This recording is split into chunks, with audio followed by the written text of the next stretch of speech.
Hola, estamos aquí nuevamente para ver un nuevo tema. En particular, trataremos hoy el tema de la acotación bajo la norma IRAN 4513. Recordemos que siempre estamos regulados por la norma, en este caso la norma IRAN, que nos refiere y nos guía en todo el país. En particular, ¿qué es lo que establece la norma?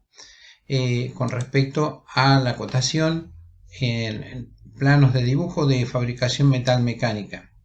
Las definiciones, en primer lugar, que vamos a tener que tener en cuenta son las siguientes.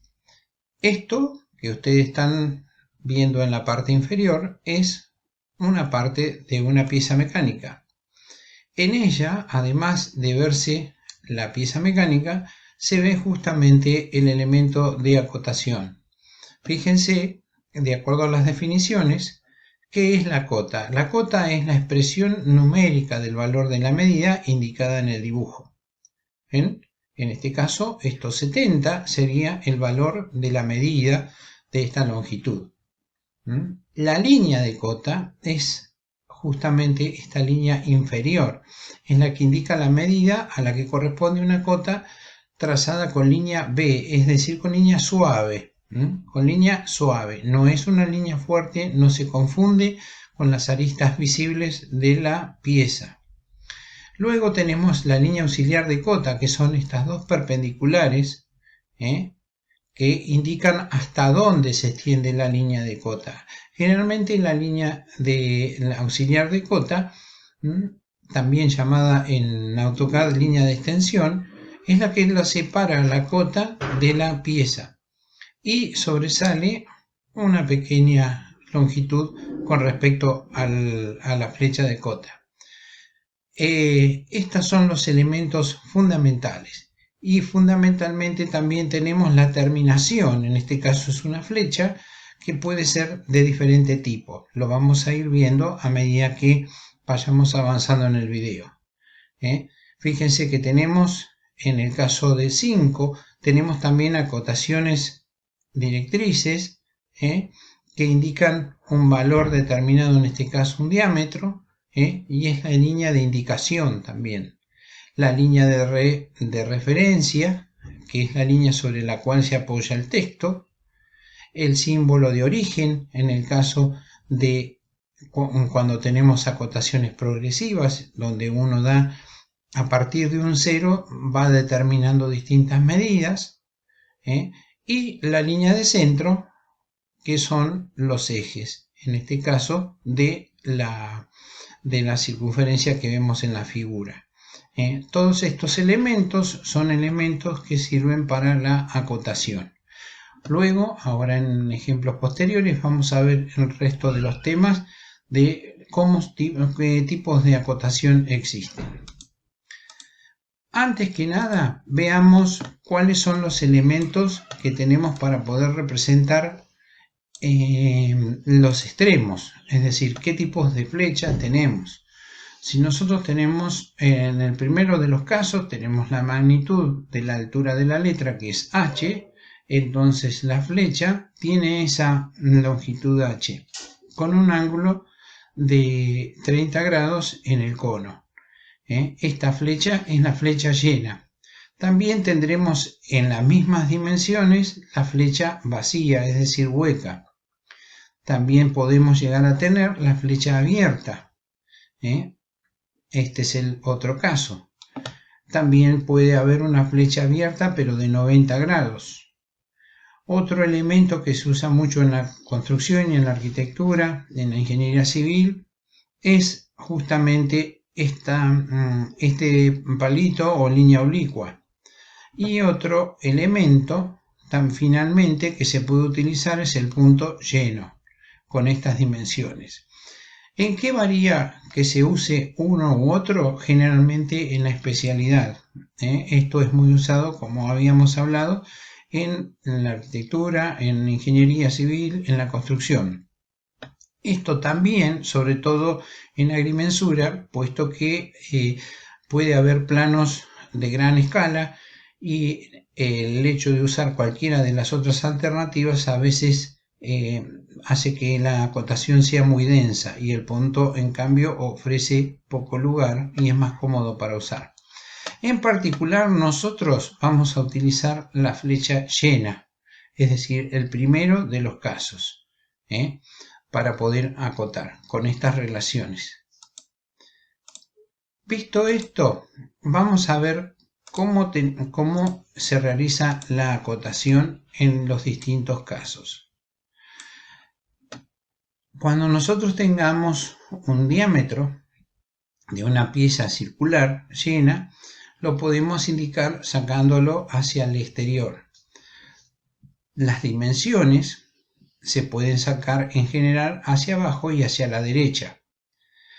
Un ángulo se indica simplemente con la extensión de las dos líneas que originan el ángulo y interiormente se coloca el texto del ángulo orientado sobre el arco.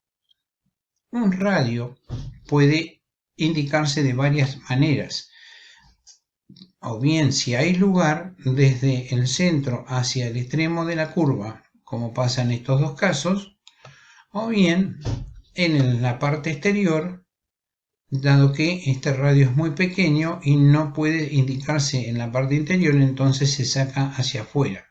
También se puede hacer una directriz e indicar el radio hacia afuera de esta manera. Sería el radio de toda esta curva mayúscula, grande.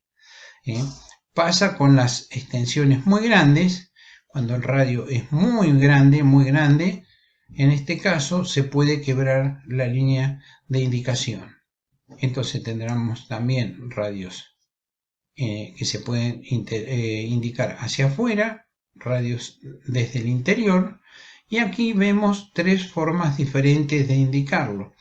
En el caso de un hueco se puede indicar simplemente con la letra R, con la letra R8, o bien especificar la longitud total de ese arco, que en este caso coincidiría con el diámetro.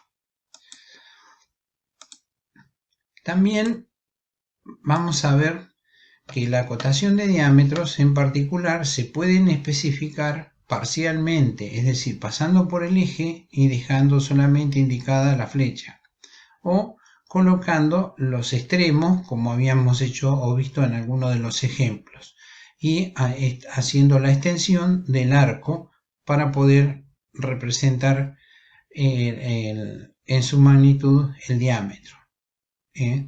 Fíjense, aquí tenemos un diámetro, pero que no puede ser representado porque es muy pequeño en el orificio, entonces la cota se saca hacia afuera. Esto es otro ejemplo. La acotación de los diámetros también puede hacerse en forma escalonada. Fíjense que aquí tenemos una sección de una pieza que tiene orificios circulares, y en forma escalonada se van estableciendo todos los diámetros. También se podrían haber hecho, esa es la forma convencional, en forma escalonada, alternando uno y otro desde un extremo o del otro para poder representarlo más cómodamente sin que se crucen tantas líneas. Vamos a ver los estilos de acotación a los que se refería al principio la norma. Tendremos estilos de acotación en cadena, es decir, cuando una cota es seguida por otra y así sucesivamente. Sí, este tipo de acotación es muy común utilizarla. También está la acotación en paralelo, es decir, se parte de una misma línea de referencia o auxiliar de cota, y a partir de ella se van trazando los valores de la posición de estos centros de las circunferencias. Existe también la acotación combinada, es decir, combina el hecho de usar una acotación en paralelo. Fíjense que 15 y 30 son parte de una acotación en paralelo, mientras que 30 y 12 es una acotación en cadena. Una cosa importante es el hecho de dar la magnitud total de las dos dimensiones de cualquier objeto, cualquier figura bidimensional. Esto es importante porque a la persona que va a realizar el plano le da una idea acabada de las dimensiones del objeto, de las dimensiones totales del objeto.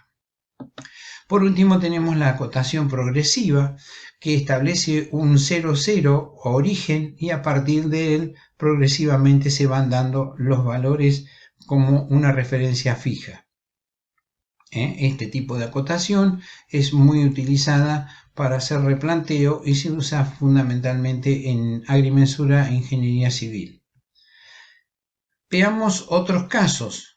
Aquí tenemos la acotación. En un ejemplo de aplicación tenemos acotación en cadena y tenemos una acotación interior. Tenemos la acotación de un diámetro. ¿Qué pasa? Hay dos orificios iguales, así que está acotado 2 por Φ18, quiere decir que hay dos círculos de diámetro 18. Y aquí esta cota es fundamental, establece la posición de esta circunferencia. Aquí tenemos acotaciones ya de otro tipo, justamente en forma paralela. Y aquí tenemos una acotación oblicua, es decir, es una acotación que podría haberse desglosado según X o según Y, o bien establecer, en este caso, la dirección oblicua de esta línea, quizá porque realmente interese saber cuál es la magnitud de ella, ya que habría o algún empalme o alguna situación que la precise. Vamos ya a más ejemplos de acotación. Aquí tenemos una pieza mal acotada, puesto que si bien se ha definido bien las dimensiones externas, las internas están cruzándose, cosa fundamental. Las cotas internas no pueden cruzarse, es decir, deben sacarse hacia afuera y además establecer su posición. En el caso de este eje, ven que es una pieza de sección circular, puesto que en todos los casos tiene puesto Φ. Los diámetros están acotados en cada tramo que va cambiando la pieza. Y en algunos casos se pueden sacar hacia un costado para que no interfieran las cotas o las líneas de referencia con los extremos de la pieza. Y además se ha hecho una acotación escalonada.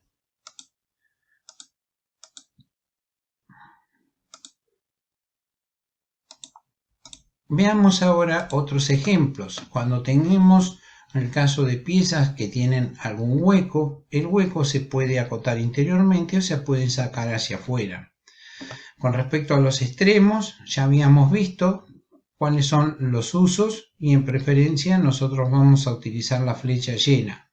¿Qué pasa cuando acotamos ángulos? La acotación de ángulos siempre se hace de manera tal de que el texto quede derecho o lo más derecho posible. Fíjense que aquí cuando paso por debajo del 0 grado, el 30 pasa encima de la cota, mientras que arriba estaba a la derecha y ahora vuelve a estar a la izquierda. Aquí se mantiene dentro de la circunferencia y aquí afuera. Esto es muy importante para mantener la representación. Lo mismo pasa con la inclinación de las flechas. Fíjense que las flechas el texto siempre queda derecho, no se puede dar vuelta para poder mostrarse.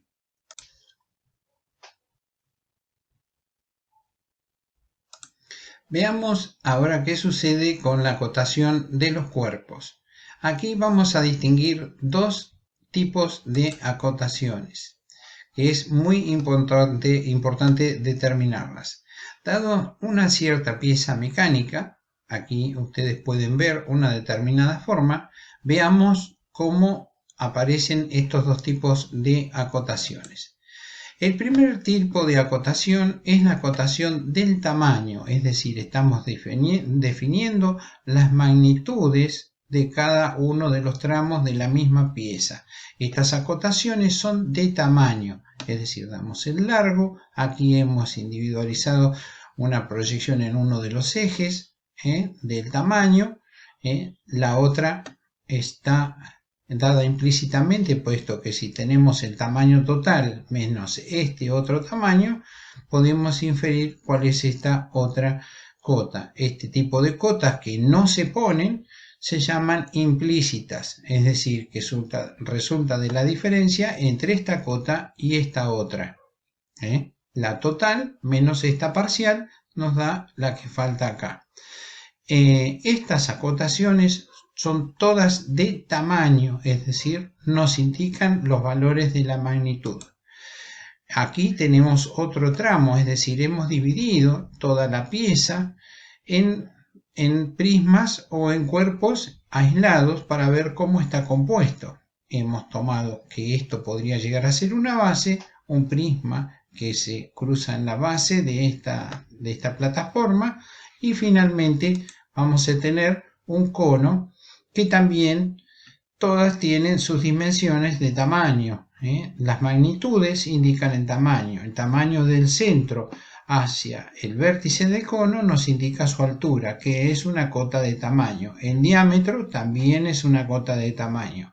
Las magnitudes delta X, delta Y y delta Z, o sea, las tres magnitudes indican el tamaño de este prisma. Es decir, todas estas magnitudes son de tamaño. Mientras tanto, también vamos a definir otro estilo de acotación. Si lo trasladamos a las proyecciones, acá tendremos la vista anterior y la vista superior, hemos volcado todas las cotas de tamaño que habíamos individualizado. Pero además tenemos otras cotas que indican la posición relativa, en particular, por ejemplo, de este prisma con respecto a la base.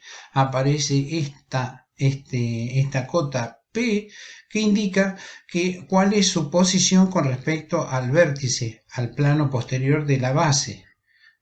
Lo mismo pasa con el cono. Si nosotros nos damos estas cotas de posición, este cono podría estar en cualquier parte de esta base.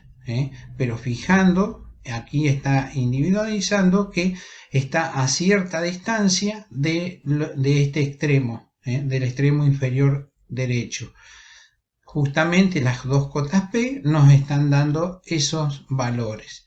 En los trabajos que vamos a hacer posteriormente, vamos a hacer por separado, primero una individualización de las cotas por tamaño en un trabajo práctico, y en un posterior trabajo vamos a individualizar solamente las cotas de posición, justamente para poder entender conceptualmente qué representan unas y qué representan otras. Finalmente, en un tercer trabajo las vamos a juntar para que se entienda la relevancia que tiene exponerlas a todas, para que la información esté completa para quien tenga que recibir los planos que ustedes desarrollen. Siempre el objetivo es eso, es poder enviárselo a otra persona que no va a poder consultar con ustedes y que se va a tener que referir al plano. Por lo tanto, este tiene que estar lo más completo posible para que su lectura sea la correcta. Bueno, hasta pronto, los dejo con la práctica.